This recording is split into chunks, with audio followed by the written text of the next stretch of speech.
36,000 करोड़ रुपया जो बकाया है, इस बजट में भारत सरकार घोषणा करेगी, बजट में प्रावधान करेगी कि झारखंड का जो कोल कंपनियों के पास 1,36,000 करोड़ रुपया बकाया की राशि है, वो बकाया का भुगतान भारत सरकार करेगी। देश के आम बजट को लेकर झारखंड सरकार के मंत्रियों और जनप्रतिनिधियों की प्रतिक्रियाएं सामने आ रही हैं। राज्य सरकार का कहना है कि केंद्र सरकार पर झारखंड का भारी बकाया है, जिसे जल्द दिया जाना चाहिए। झारखंड सरकार के मंत्री राधाकृष्ण किशोर ने कहा कि हमें पूरी उम्मीद है कि कोल कंपनियों पर झारखंड का लगभग 1,36,000 करोड़ रुपए का बकाया केंद्र सरकार दिलाएगी।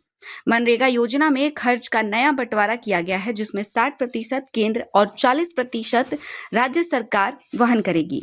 इससे झारखंड जैसे राज्यों पर अतिरिक्त बोझ बढ़ेगा। ऐसा लगता है कि केंद्र सरकार नहीं चाहती कि झारखंड जैसे राज्य आगे बढ़ें और यहाँ के लोग खुशहाल हों।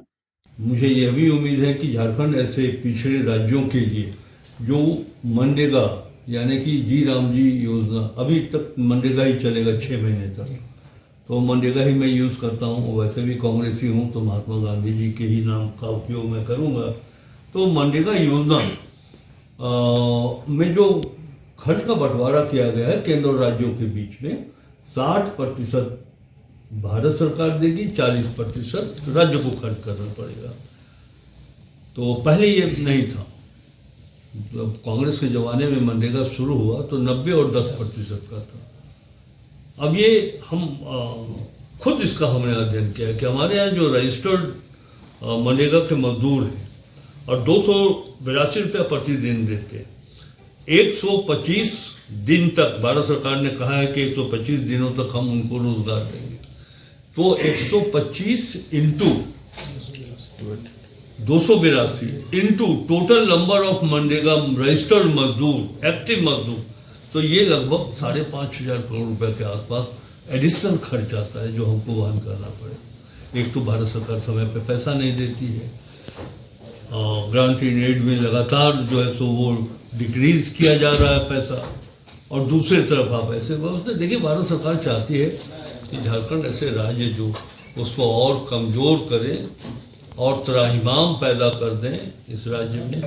वहीं ग्रामीण विकास मंत्री दीपिका पांडे सिंह ने कहा, केंद्रीय बजट पर पूरे राज्य की निगाहें टिकी हुई हैं। केंद्र सरकार के पास झारखंड का जो बकाया पैसा है उसे जल्द से जल्द देने का काम किया जाना चाहिए। इसको लेकर झारखंड को केंद्र से काफी उम्मीदें हैं।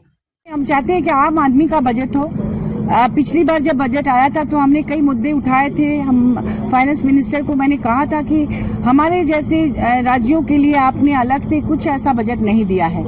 एक मुद्दा ये भी था कि ये जो खलाड़ी में वर्षों से आग लगी हुई है, इतना कीमती कोयला जल कर स्वाहा हो रहा है, उसके लिए कोई डिजास्टर मैनेजमेंट फंड होना चाहिए ताकि इस आग को बुझाया जा सके, क्योंकि इससे झारखंड में पॉल्यूशन भी बढ़ रहा है और साथ में कीमती जो कोयला है वो नष्ट हो रहा है। धीरे धीरे ये तमाम फ्यूल खत्म हो रहे हैं। इस पर केंद्र सरकार ध्यान नहीं देती।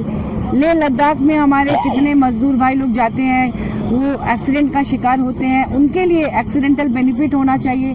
तो इस तरह की जो चीजें हैं, इस पर कभी ध्यान नहीं दिया जाता है। हम लोग चाहेंगे कि इन छोटी छोटी बातों पर ध्यान दिया जाए और जो दबे कुचले लोग हैं उनके विकास में केंद्र सहयोग करे। वहीं राज्यसभा सांसद महुआ माझी ने भी बजट को लेकर अपनी प्रतिक्रिया दी। में तो बहुत बातें आ रही हैं, लेकिन धरातल पर क्या होगा वो हम लोग देख रहे हैं। झारखंड का करोड़ों लाखों करोड़ रुपया बकाया है। झारखंड को क्या मिलेगा इस बजट में, उस पर हम लोगों की भी नजर है। देखते हैं क्या होता आगे।